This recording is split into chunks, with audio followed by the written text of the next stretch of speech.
Insurance company जो है इन पर जीएसटी छूट से आईटीसी यानी इनपुट टैक्स क्रेडिट का बोझ आया है और इसी बोझ को कम करने के लिए कंपनियों ने एक कदम उठाया है। वो जीएसटी छूट का पूरा फायदा तो खरीदारों को, उपभोक्ताओं को दे रहे हैं, लेकिन अपने घाटे की भरपाई करने के लिए पार्टनर्स के कमीशन उन्होंने घटा दिए हैं। अब क्या है ये खबर, आपके ऊपर सीधा इम्पैक्ट क्या है, अनुराग शाह समझा रहे हैं। सरकार की इंडिविजुअल हेल्थ पॉलिसी और लाइफ पॉलिसी पर जीएसटी हटाने का फायदा ग्राहकों को हुआ, क्योंकि कंपनियों के द्वारा पूरा 18% का ये फायदा दिया गया। लेकिन इंश्योरेंस कंपनियों को इनपुट टैक्स क्रेडिट का नुकसान हुआ और उसकी भरपाई के लिए अब कंपनियों ने अपने एजेंट्स के, अपने इंटरमीडियरीज के जो कमीशन है उसमें कटौती कर दी है। और 1 अक्टूबर से ये कटौती लागू हुई है, जिसमें कंपनियों के द्वारा सूचना दी गई है अपने एजेंट्स को, अपने एडवाइजर्स को, अपने पार्टनर्स को कि जो आपका कमीशन होगा वो जीएसटी इंक्लूसिव होगा।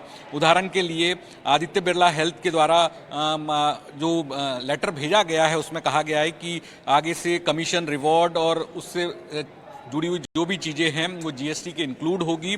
यानी जो अगर किसी को 100 रुपये कमीशन मिलता था तो वो अब 84 रुपये मिलेगा। स्टार हेल्थ ने भी कहा है कि सारे जो भविष्य के पे आउट होंगे एजेंट्स के, एडवाइजर्स के, वो जीएसटी इंक्लूडेड होंगे।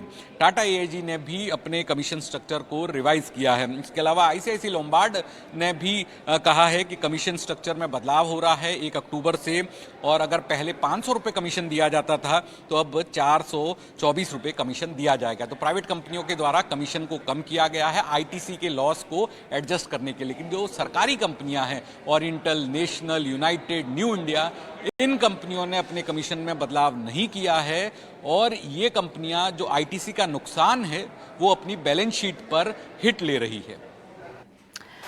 चलिए, तो यहाँ पर आईटीसी का फ़ायदा उपभोक्ताओं को दिया जा रहा है, लेकिन अपने डिस्ट्रीब्यूटर्स से उनकी जो कमीशंस हैं उनको घटाने की खबर प्राइवेट इंश्योरेंस कंपनियों की तरफ से आती हुई हमें दिखाई दे रही है। शुक्रिया अनुराग तमाम डिटेल्स देने के लिए। और